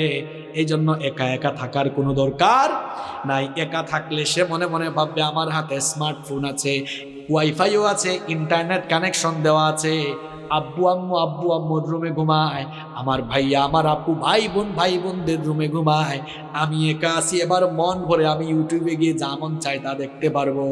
একা একা থাকলে এমন চিন্তা মাথায় আসবে, আর যদি সাথে কেউ থাকে তাহলে এমন শয়তানি চিন্তা আসবে না। আবার অনেকে পর্নোগ্রাফিতে আসক্ত হয়ে পড়েছে একা একা থাকতে থাকতে। এরা কয়, মাঝে মাঝে কিছু যুবকরা আসে বলে, হুজুর এখান থেকে বের হয়ে আসতে চাই গুনাহ থেকে, একটু উপায় বলে দেন। আমি বলি ভাই উপায় হলো একা থাকিয়েন না। কই হুজুর কার সাথে থাকবো? আব্বু আম্মুর সাথে সময় পাস করেন, ঘরের সবার সাথে। আব্বু আম্মু তো চাকরি করে। আমি বলবো ভাই ভালো ভালো বন্ধুর সাথে থাকেন, আলেমদের সাথে থাকেন, সামাজিক কাজ করেন। আপনি সামাজিক কাজ করেন, অর্থাৎ নিজেকে কখনো অবসর রাখবেন না, কোনো না কোনো কাজে থাকবেন, দেখবেন শয়তানি চিন্তা মাথায় আসবে। ছেলে মেয়েদেরকে একা ছাইরা দিয়েন না। আপনাদের অবস্থা তো হলো এমন, রাগ করেন না, চলাফেরা করেন এই কি বলে চলাফেরা করেন আমেরিকান স্টাইলে, ক্ষতিগ্রস্ত হয়ে গেলে বিচার চান সৌদি স্টাইলে। পুলামাইয়া ছেড়ে দিছে, এখন আপনার ছেলে মেয়ে কোথায় যায় এটা দেখা কি সরকারের দায়িত্ব, পুলিশের দায়িত্ব? সরকার ঠেকছে, পুলিশ ঠেকছে না যে সব দেখবে? এই যে দিহান আনুষ্কার কথা ভুলে গেছেন নাকি আপনারা? মনে আছে? আরে বাপ রে বাপ, নিজেদের মেয়ে কার সাথে গিয়ে গ্রুপ স্টাডি করে, কার বাসায় যায়, কোথায় যায়, কলেজে যায়, বিশ্ববিদ্যালয়ে যায়, সে কি ক্লাস করে নাকি কোন পার্কে ঘুরতে যায়, এটা পুলিশ দেখবে না আপনি দেখবেন? আপনার ছেলে মেয়ে কোথায় যাচ্ছে, কি করছে, কোনো খোঁজ খবর রাখেন না। ক্ষতিগ্রস্ত হয়ে গেলে কেঁদে কেঁদে এরপরে ফাঁসি চান, ফাঁসি দিতে হবে।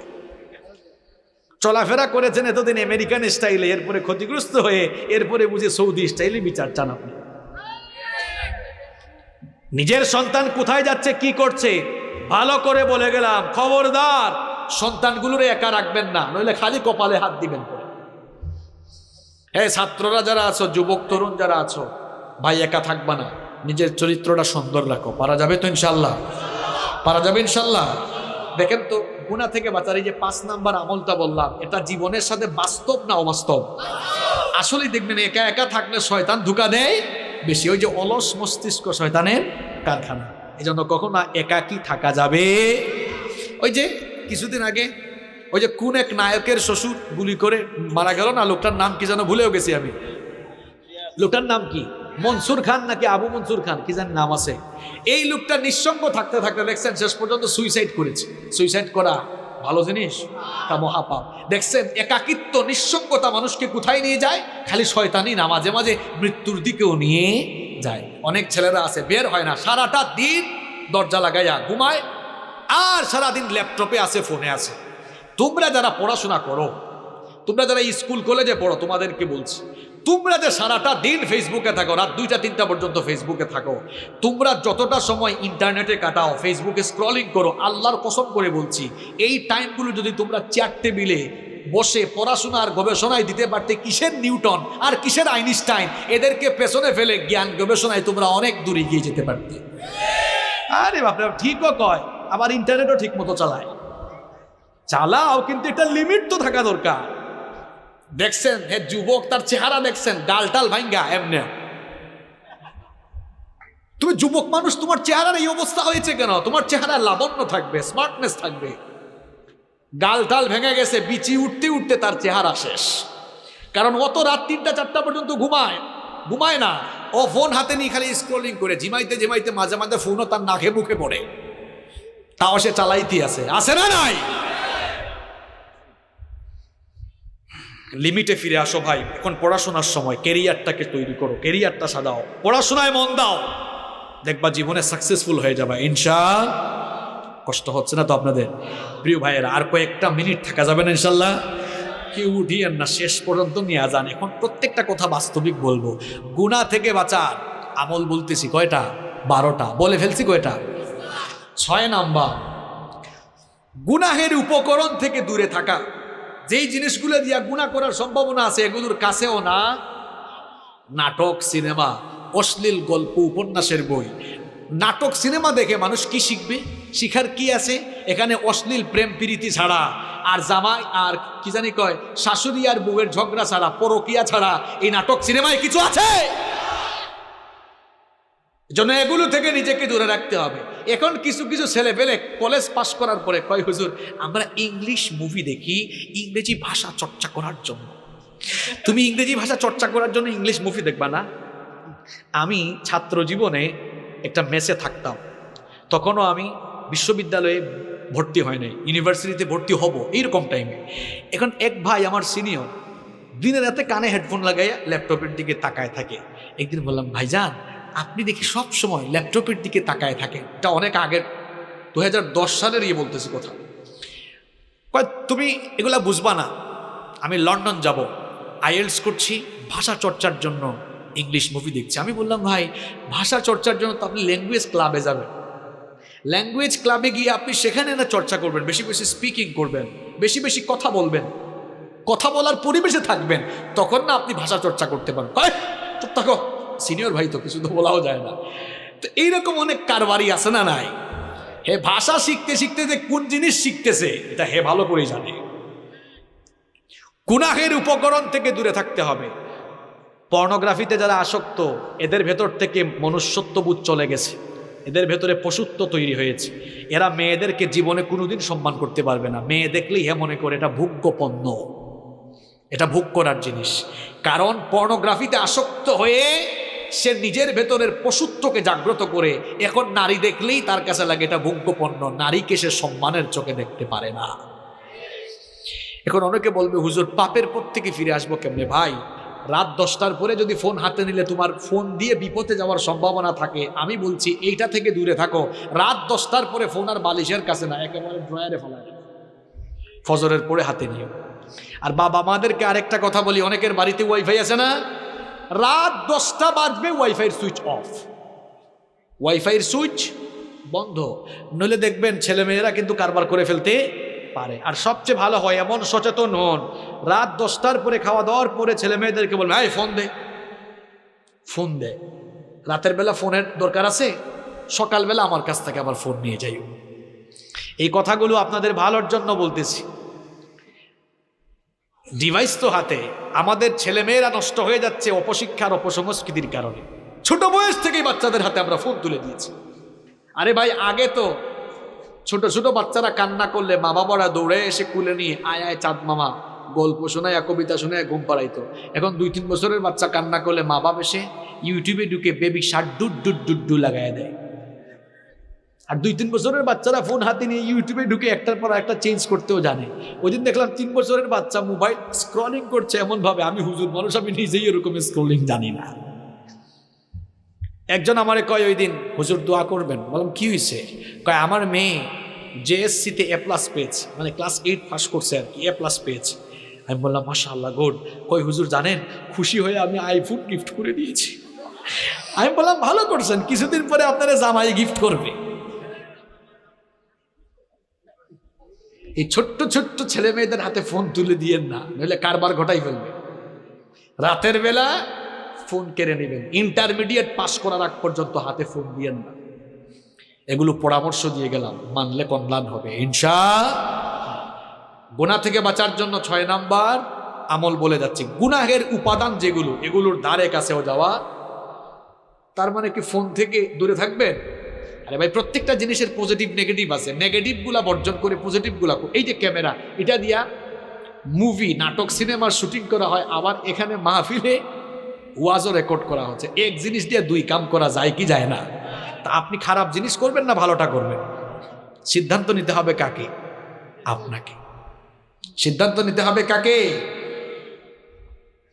গুনাহ থেকে বাঁচা থাকার জন্য 7 নম্বর আমল হলো ইন্টারনেট এবং তথ্য প্রযুক্তির অপব্যবহার থেকে নিজেকে বাঁচিয়ে রাখতে হবে। যুবক তরুণ ভাইয়েরা, ইন্টারনেট আর তথ্য প্রযুক্তির অপব্যবহারের কারণে আজ আমার কলিজার টুকরা যুবক তরুণ ছাত্র ভাইদের যৌবন নষ্ট হয়ে যাচ্ছে। আমার কলিজার টুকরা ভাইয়েরা, দরদ মাখা ভাষায় বলে যাচ্ছি, মনে রেখো, রাতের বেলা হাতে ফোন আছে, ইন্টারনেট আর তথ্য প্রযুক্তির অপব্যবহার করে তুমি যদি খারাপ কিছু দেখতে চাও, হয়তো ভাবতেছো আমাকে তো আব্বু আম্মু দেখে না, ভাই বোন কেউ দেখে না, কিন্তু একজন তো সবই দেখেন, তিনি কে? আর যারা নামাজও পড়ে, দেখবেন অনেক মানুষ আছে নামাজ পড়ে রোজা রাখে, ভালো ভালো কাজ করে, আবার একা একা হয়ে গেলে গোপনে গোপনে হারাম কাজে লিপ্ত হয়, আছে না নাই? আল্লাহর নবীর একটা হাদিস আমার মনে পড়ে গেল।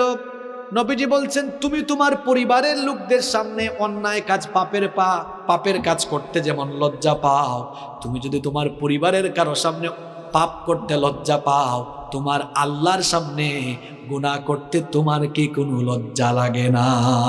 কারণ আল্লাহ বান্দার সব কিছু দেখেন কিনা, জোরে বলেন দেখেন কিনা। খুব ভয়ঙ্কর একটা হাদিস আমার মনে পড়লো, শুনেন ভাইরা, কান লাগান। একদিন নবীজি সাহাবীদেরকে বললেন, আমার সাহাবীরা শোনো, আমার উম্মতের কিছু মানুষ কিয়ামতের দিন তিহামা নামক বিখ্যাত শুভ্র পর্বতমালার সমান আমল নিয়ে হাজির হবে। সহজ বাংলায় বলতেছি, বুঝেন। নবীজি বলতেছেন, কিয়ামতের দিন পাহাড়ের সমপরিমাণ আমল নিয়ে কিছু মানুষ হাজির হবে।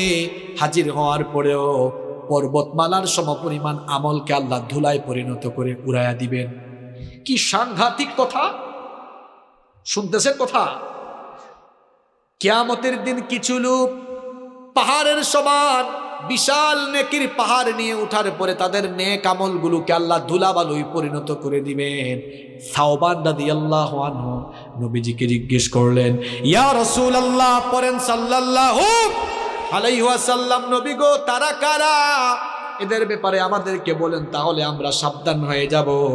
নবীজি বললেন, সাওবান, এরা হচ্ছে তোমাদেরই ভাই, যারা তোমাদের সঙ্গে নামাজ পড়বে, তোমাদের সাথেই চলাফেরা করবে, কিন্তু যখন তারা নির্জনে একাকী হয়ে যাবে, তখন তারা গোপনে গোপনে হারাম কাজে লিপ্ত হয়ে যাবে। এজন্য যুবক ভাইরা, রাতের বেলা গোপনে গোপনে মেয়েদেরকে মেসেঞ্জারে নক দিও না। রাতের বেলা একা একা ইউটিউবে ঢুকে হারাম কিছু দেখিও না। এই যে হাদিসটা বললাম, 5 ওয়াক্ত নামাজও পড়বা, হারাম কাজও করবা, সমস্ত আমলগুলোকে ধুলাবালু করে উড়িয়ে দিবেন কে? আল্লাহ আমাদেরকে হেদায়েতের উপর অটল রাখো, গুনাহ থেকে বাঁচিয়ে রাখো, বলেন আমিন। তাহলে 7 নম্বর আমল কি বললাম? ইন্টারনেট তথ্য প্রযুক্তির অপব্যবহার থেকে নিজেকে মুক্ত রাখা। পারা যাবে তো ভাই ইনশাল্লাহ? নাম্বার 8 নাম্বার গুনাহ থেকে বাঁচার জন্য 8 নাম্বার উপায় হলো, অসৎ ব্যক্তিদের সাথে, অসৎ বন্ধুদের সাথে মিশা যাবে না। কথায় আছে না, সৎসঙ্গে স্বর্গবাস, অসৎ সঙ্গে। এজন্য যুবক তরুণ ভাইয়েরা, সিগারেট খুর, ইয়াবাখুর, বাবাখুর, এদের সাথে মিশিও না। ভালো মানুষকে বন্ধু বানাও। বন্ধু বানাবেন কাকে? যার দুনিয়াদারি আপনার চেয়ে কম আর দিনদারি আপনার চেয়ে। আবারও বলছি, বন্ধু বানাবেন কাকে? যার দুনিয়াদারি আপনার চেয়ে কম আর দিনদারি আপনার চাইতে। আমি জানি মাহফিলে অনেক ভাইরা আসেন গুনাহ করতে করতে, এই গুনাহ নিয়েই আসেন। তারা হয়তো এখন আমার কথা রাগ করছে, হুজুর আমরা খারাপ কাজ করি বলে কেউ কি আমাদের বন্ধু হবে না? হবে। আপনাদের বন্ধু আমরা, আপনাদের বন্ধু এখানে যারা 5 ওয়াক্তের নামাজি ভালো ভালো ছেলে, এরা আপনাদের বন্ধু। আমরা আপনাদেরকে দাওয়াত দিয়ে দিয়ে, মাথায় হাত দিয়ে দিয়ে, বুকে টেনে টেনে নামাজি বানাবো ইনশাআল্লাহ। আমি বলতেছি ওই সকল ছেলেদেরকে যারা একটু মিশলেই খারাপ হয়ে যাওয়ার সম্ভাবনা আছে। আপনারাও দেখবেন ছেলে মেয়েরা কাদের সাথে মিশে, কারণ হে হয়তো ভালো আছে, কিন্তু খারাপ কারোর সাথে মিশলে থাকতে থাকতে সেও খারাপ হয়ে যেতে পারে। এই জন্য প্রিয় ভাইয়েরা, গুনাহ থেকে বাঁচার জন্য 8 নম্বর উপায় হলো, অসৎ ব্যক্তিদের সাথে মিশা যাবে না। কষ্ট হচ্ছে আপনাদের? এই তো শুনেন, আর 4টা পয়েন্ট আছে। নাম্বার 9 নম্বর, গুনাহ থেকে বাঁচার জন্য মনটা চাইবে গুনাহ করে ফেলি, এই কামটা করে ফেলি, সাথে সাথে সবর করে নিজেকে তখন সংযত করবেন, যেটাকে বলি আমরা কন্ট্রোল করা। নিজেকে কন্ট্রোল করতে হবে। আপনি যদি কন্ট্রোল করতে পারেন, সুবহানাল্লাহ, আমার আল্লাহ কত দয়াবান। নবীজি হাদিসে বলেছেন, কোনো বান্দা একটা ভালো কাজ করবে, শুধু নিয়ত করবে, কাম করার আগে নিয়ত করলেই সাথে সাথে আল্লাহ আমলনামায় একটা নেকি দান করেন। আর বান্দার নিয়তের পরে যখন কাজটা করে ফেলে, আল্লাহ আমলনামায় সওয়াব 10 থেকে 700, এমনকি আল্লাহ চাইলে আরো বাড়ায়া দেন। সুবহানাল্লাহ। আর আমার আল্লাহর দয়া কেমন দেখেন, ভালো কাজের নিয়ত করলে সাথে সাথে নেকি লেখা হয়, খারাপ কাজের নিয়ত করলে সাথে সাথে গুনাহ লেখা হয় না। আল্লাহ বলেন, এই ফেরেশতা দ্বারা দেখ আমার বান্দা শেষ পর্যন্ত কাজটা না করে ফিরে আসে কিনা। যদি বান্দা ফিরে আসে, আল্লাহর ওই লোকটার আমলের খাতায় গুনাহ লিখতে আদেশ দেন না। সুবহানাল্লাহ।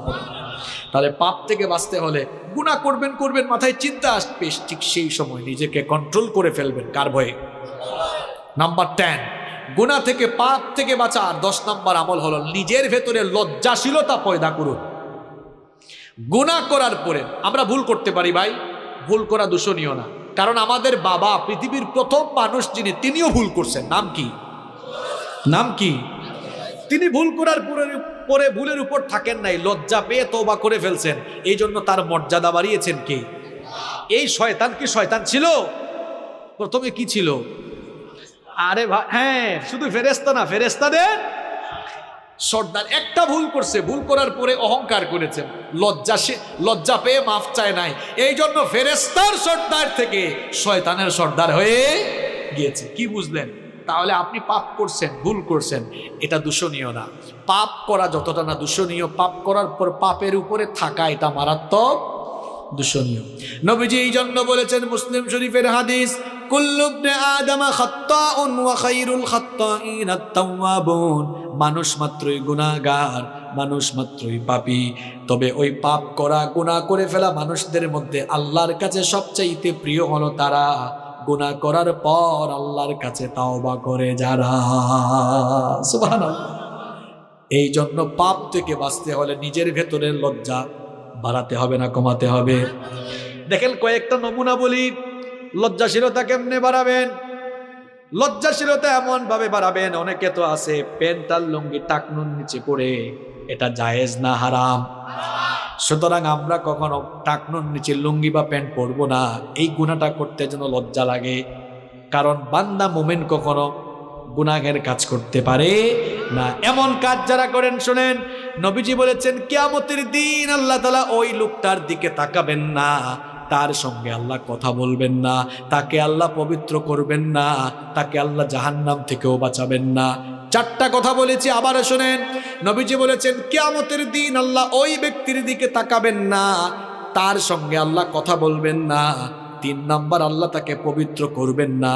4 নাম্বার, আল্লাহ তাকে জাহান্নাম থেকেও মুক্তি দিবেন না। সাহাবীরা বললেন, নবী গো কার কথা বলছেন? নবীজি তখন বললেন, যারা টাকনুর নিচে কাপড় ঝোলায়া হাঁটে। কই হুজুর, টাকনুর উপরে পড়তে কেমন জানি আনস্মার্ট আর খেত লাগে। আরে ভাই, টাকনুর উপরে তো আমরা জুব্বা পরি, পায়জামাও পরি, দেশে বিদেশে ঘুরি, আজ পর্যন্ত কেউ আমাদেরকে আনস্মার্টও বলে নাই, খ্যাতও বলে নাই। বরং নবীর সুন্নত মানে যারা দুনিয়ায় সবচেয়ে স্মার্ট হলো তারা। এজন্য যুবক ভাইরা, নবীর সুন্নত মানা যাবে তো? নবীর সুন্নত দাড়িটা রাখা যাবে না, একেবারে ফ্রেশ কাট এরকম থাকা যাবে না, দাড়ি রেখে ফেলতে হবে। দাড়ি রাখা সুন্নত। পৃথিবীর এমন কোনো নবী নাই যে নবী দাড়ি রাখেন না। এমন কোনো নবী আছে? সব নবীর দাড়ি ছিল। দাড়ি রাখবেন, চেহারার উজ্জ্বলতা বাড়ায় দিবেন কে? সবগুলো সুন্নত মানবেন, কোনো গুনাহ করা যাবে না। নিজেদের ঘরের মহিলাদেরকে পর্দায় রাখা লাগবে, কারণ পর্দার বিধানটা মোল্লার না আল্লাহর। অনেক বোনেরা আছে, যেহেতু মা বোনরা আসছে, এদের ব্যাপারে তো কিছু বলা দরকার। এখন আবার অনেকে আছে বুরখা পরে তারপরে চেহারা খুলে বের হয়, আছে না নাই? চেহারাটা হলো সৌন্দর্যের দেহের রাজধানী, চেহারার দিকে তাকালেই কে কেমন সেটা বোঝা যায়। এখন কিছু আধুনিক যুগের ফ্যাশনেবল নারী আছে, বুরখা পরে আবার লিপস্টিক দিয়া মেকআপ ছাড়া বের হয়ে, আছে না নাই? তো এরকম বের হইতে আপনারা কে বলছে? এরকম ফাইজলামি করতে কে বলছে? আবার অনেকে আছে বুরখা পরে খুব অ্যাট্রাকটিভ আর টাইট ফিট বুরখা, অবশ্য যশোরে নাই। বিভিন্ন কালারের ঝাঁকানাকা কালারের বুরখা পরে, টাইট ফিট বুরখা পরে, এমন টাইট ফিট সব কিছু বোঝা যায়, এইরকম পরে আছে না নাই? আমার বোনদেরকে বলবো, খবরদার এমন বুরখা পরবেন না, ঢিলে ঢালা বুরখা, কালো রঙের বুরখা পরবেন। এমন বুরখা পরবেন যে বুরখাটা পরলে কিছুই দেখা যাবে না, কিছুই বোঝা যাবে না। আপনারাও নারীদেরকে কয়, ভাই ভাবিরে আপনি এমনে নিয়ে কেন বেরোইছেন, বুরখা পরাইলেন না কেন? কয়, দেখ তোর ভাবি এত সুন্দরী, এত রূপসী, এটা আমি না জানি, এলাকার মানুষ তো জানে না। এলাকার মানুষের একটা হক আছে না? নিজের বউকে বেপর্দা করে বের করে এলাকার মানুষের হক আদায় করে, এইরকম আল্লাহর কুতুব এই এলাকায় নাই। আবার অনেকে আছে নিজের বউয়ের ফটো ফেসবুকে আপলোড মারে, এইরকম কুতুব তো এই এলাকায় নাই। হ্যাঁ ভাই লেভেল না। শোনেন, কুরআন হাদিস দিয়ে বহুত ওয়াজ করছি, আপনি সোজা হন নাই। আজ এমন কাঁচা কথা বলবো আপনি তারের মতো সোজা হবে। কুরআন হাদিস দিয়ে বহুত ওয়াজ করছি, আপনি এখনো ঠিক হইলেন না। এবার বলেন আপনি আমার, ফেসবুক এটা পার্সোনাল সাইট না পাবলিক সাইট? হ্যাঁ জোরে বলেন, বউ কি পার্সোনাল না পাবলিক? আশ্চর্য কথা, বউ পার্সোনাল, ফেসবুক পাবলিক সাইট। এখন পার্সোনাল জিনিসকে তো পাবলিক সাইটে আপলোডায় তারা, নিজের বউকে জনগণের মানুষের সম্পদ বানিয়েছে যারা। বেহায়া, বেশরম, নির্লজ্জ কোথাকার, আপনার মধ্যে আত্মসম্মান বোধ বলতে কিছুই নাই। আবার বউর ফটো ফেসবুকে দেওয়ার পরে ছোট ছোট ভাইরা এলাকার আছে না, ফেসবুকে অ্যাড কমেন্ট করেছে। একজন বলছে ওয়াও ভাবিকে হ্যাপি লাগতেছে, আরেকজন কয় ভাই ভাবিকে জোস লাগতেছে। বেকুব, কার জোস কে খায় রে? একটু লজ্জা, আমি হাসির কথা বলেছি, একটু লজ্জা শরম নাই আপনার? আল হায়াউ শু'বাতুম মিনাল ঈমান, নবীজি বলেছেন লজ্জাশীলতা ঈমানের অংশ। নিজের ভেতরে লজ্জা বাড়ান, আল্লাহ আমাদের সবাইকে লজ্জাশীল বানান। গুনাহ থেকে বাঁচার 10 নাম্বার উপায় বলছি, নিজেকে লজ্জাশীল বানাতে হবে। এমন লজ্জা যে আমার আল্লাহ গুনাহ করতে নিষেধ করছেন, আমি তো গুনাহ করতেই লজ্জা পাবো, গুনাহ আমি করবো না। পারা যাবে তো ইনশাল্লাহ? খারাপ লাগতেছে আপনাদের? সারা জীবন তো বহুত ওয়াজ শুনছেন, বাট জীবন পরিবর্তনের কিছু ওয়াজ শুনে যান, এই 12টা আমল শিখে যান। একটু পরে কিন্তু আমি পড়া আদায় করব, যারা পারবেন না খবর আছে। পারা যাবে তো ইনশাল্লাহ? তবে ভয় নাই, আমি আবার আপনাদেরকে অপশন দিয়ে সহজ করে দিব। পারবেন না ইনশাল্লাহ? আচ্ছা, পরীক্ষা সহজ হবে, কঠিন না। নাম্বার 11, পাপ থেকে গুনাহ থেকে বাঁচার 11 নাম্বার উপায় হলো খারাপ চিন্তা বাদ দিয়ে বেশি বেশি ভালো চিন্তা করবেন।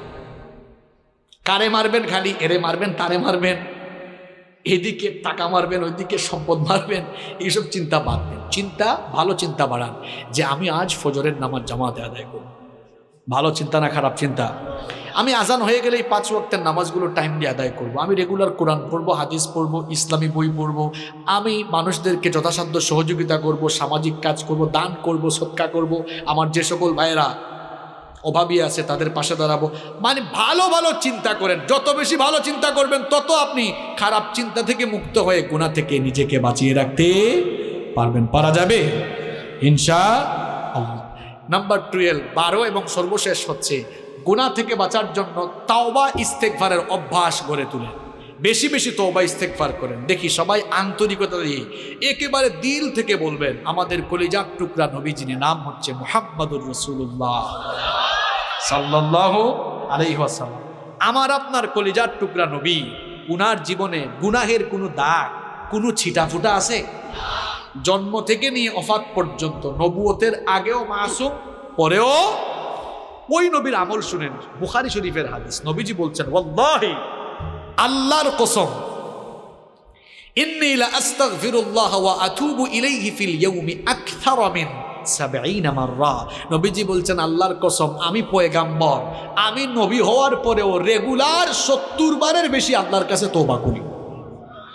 এটা বুখারী শরীফের হাদিস। আর মুসলিম শরীফের হাদিসে নবীজি আরেকটু বাড়িয়ে বললেন শোনো, ফা ইন্নী আতুবু ইলাইহি ফিল ইয়াউমি 100 মাররা, আমি তো নবী হয়েও ডেইলি 100 বার আল্লাহর কাছে তওবা করি। আমার আপনার নবীর জীবনে গুনাহের কোনো দাগ নাই, ছিটাফুটা নাই, তিনি মাসুম। তিনি যদি ডেইলি 100 বার তওবা করেন আল্লাহর কাছে, আমরা উনার পাপী উম্মত সেকেন্ডে সেকেন্ডে গুনাহ করে ফেলি। নবী যদি করেন 100 বার, পাপী উম্মতের করা দরকার 100 বার না 1000 বার। এবার আর উত্তর দেওয়া লাগবে না, চুপচাপ থেকে নিজের বিবেককে নিজে জিজ্ঞেস করেন, আপনি করেন কয়বার? আপনি করেন কয়বার? এজন্য যখনই সময় পাবেন পড়বেন আস্তাগফিরুল্লাহ, যখনই সময় পাবেন জপবেন আস্তাগফিরুল্লাহ, যখনই সময় পাবেন পড়বেন আস্তাগফিরুল্লাহ। বাক্যটা ছোট কিন্তু পাওয়ার কম না বেশি। নবীজি বলেছেন আস্তাগফিরুল্লাহ যারা প্রতিনিয়ত পড়ে, এদের আমলনামায় যদি সমুদ্রের ফেনা পরিমাণ গুনাহ থাকে, আল্লাহ তার সমুদ্রের ফেনা সম পরিমাণ গুনাহগুলোকে মাফ করে দিবে। আবার আস্তাগফিরুল্লাহ বাক্যটা ছোট হলেও পাওয়ারটা অনেক বেশি। একটা ঘটনা আমার মনে পড়ে গেছে, কষ্ট না লাগলে আমি আপনাদেরকে বলবো। ইমাম আহমদ বিন হাম্বল রাহিমাহুল্লাহ মুসনাদে আহমদ, যেখানে 40,000 হাদিস সংকলন করা হয়েছে, এত বড় মাপের ইমাম ইমাম আহমদ বিন হাম্বল রাহিমাহুল্লাহ, খুব মন দিয়া ঘটনা শুনেন। বুড়া বয়সে তিনি এক সফরে বের হলেন, নতুন এক এলাকায় গেলেন। ওই এলাকায় গিয়ে একটা মসজিদে তিনি মাগরিবের নামাজে শান নামাজ আদায় করলেন। মনে মনে ভাবলেন, নতুন এক এলাকায় এসেছি, কার বাড়িতে গিয়ে উঠবো, কাউকে তো আমি চিনি না। সিদ্ধান্ত নিলেন এই মসজিদেই তিনি আজকের রাত কাটাবেন। ফজরের নামাজ পড়ে তিনি আবার পথ চলা শুরু করবেন। যখন তিনি মসজিদে অবস্থান করেছেন, কিছুক্ষণ পরে মসজিদ কমিটির কেউ এসে বলল, ও মিয়া, নামাজ পড়ে সব চলে গেছে, তুমি আসো কেন? তিনি বললেন, ভাই দেখো, আমি মুসাফির মানুষ, কাউরে চিনি না, পরিচিত কোনো মানুষ নাই। এই মসজিদে আমি মাগরিব এবং এশার নামাজের মুসল্লি ছিলাম, ইনশাআল্লাহ ফজরের নামাজেরও মুসল্লি হব, আজকের রাতটা মসজিদে কাটাবো। ওই লোকটা বলল, না, মসজিদে থাকা যাবে না, বের হয়ে যান। বুড়ো মানুষ, শীতের কোন করে ঠান্ডা রাত বের করে দিও। কিছু দূর হাঁটতে না হাঁটতেই তিনি সামনে একটি বাজারে গিয়ে দেখলেন এক রুটির দোকানদার, রুটি বিক্রেতা যুবক, তার দোকানের মধ্যে সে রুটি গরম করতেছে। আহমদ বিন হাম্বল রাহিমাহুল্লাহ গিয়ে বললেন, ও যুবক, আমি বুড়ো মানুষ, এই এলাকায় পরিচিত কেউ নাই, তোমার দোকানের চুলার পাশে আমি বসি, তোমার কোনো আপত্তি আছে নাকি? যুবক বলল, না না, কোনো আপত্তি নেই, আসেন বসেন। এবার তিনি চুলার পাশে বসে আছেন। লক্ষ্য করে দেখলেন এই যুবক রুটির খামির বানায়, পরে আস্তাগফিরুল্লাহ। চুলায় যখন রুটি গরম করতে দেয়, পরে আস্তাগফিরুল্লাহ। রুটি যখন নামায় তখনও আস্তাগফিরুল্লাহ। রুটি বিক্রি করে হাতে টাকা নিয়ে বলে আস্তাগফিরুল্লাহ। কেশে রাখে তখনও বলে আস্তাগফিরুল্লাহ, অর্থাৎ শুধু পরে আস্তাগফিরুল্লাহ।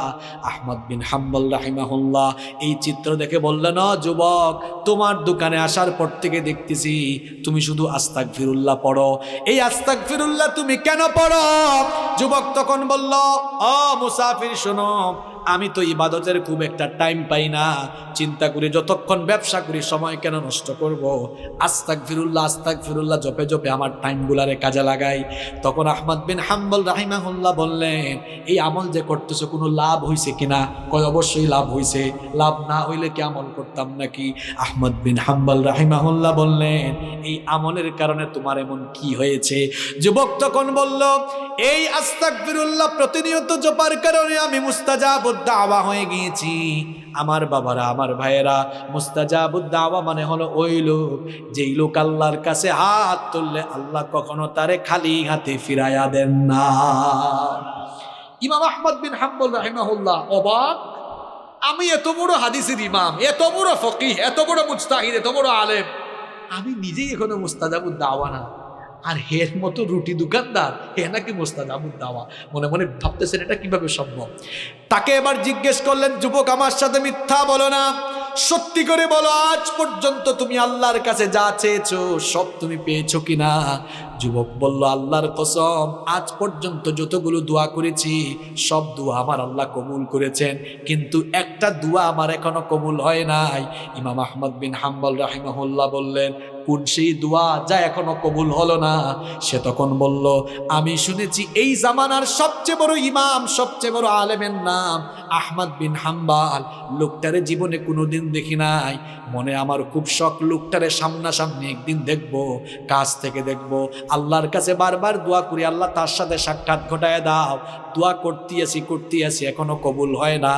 আহমদ বিন হাম্বল রাহিমাহুল্লাহ চোখের পানি ছেড়ে দিয়ে বললেন, যুবক শোনো, যার সাথে সাক্ষাতের জন্য এতদিন ধরে দোয়া করতেছো, তার সাথে সাক্ষাতের জন্য তার কাছে তোমার যাওয়া লাগে নাই, বরং আল্লাহ আজ সিস্টেম করে, টেকনিক করে আহমদ বিন হাম্বলকে তোমার সামনে পাঠিয়ে দিয়েছে। দেখেছেন, আস্তাগফিরুল্লাহ বাক্যটা ছোট, কিন্তু পাওয়ার কম না বেশি? এখন পাওয়ার যদি বেশি হয়, আপনারা রেগুলার দিনে রাতে পড়বেন, সেটা কম না বেশি? সবাই পড়বেন তো? কয়টা আমল শিখাইলাম ভাইরা? কিসের থেকে বাঁচার জন্য? গোনা থেকে, পাপ থেকে। আপনারা বলেন তো, যে 12টা আমল বললাম, এই 12টা কাজ যদি করা যায়, গোনা থেকে নিজেদেরকে বাঁচিয়ে রাখা যাবে না? ইনশাআল্লাহ। আসেন দেখি আপনারা কি কাজ করছেন এতক্ষণ। গুনাহ থেকে বাঁচার জন্য 1 নাম্বার কার কাছে পানা চাইতে হবে?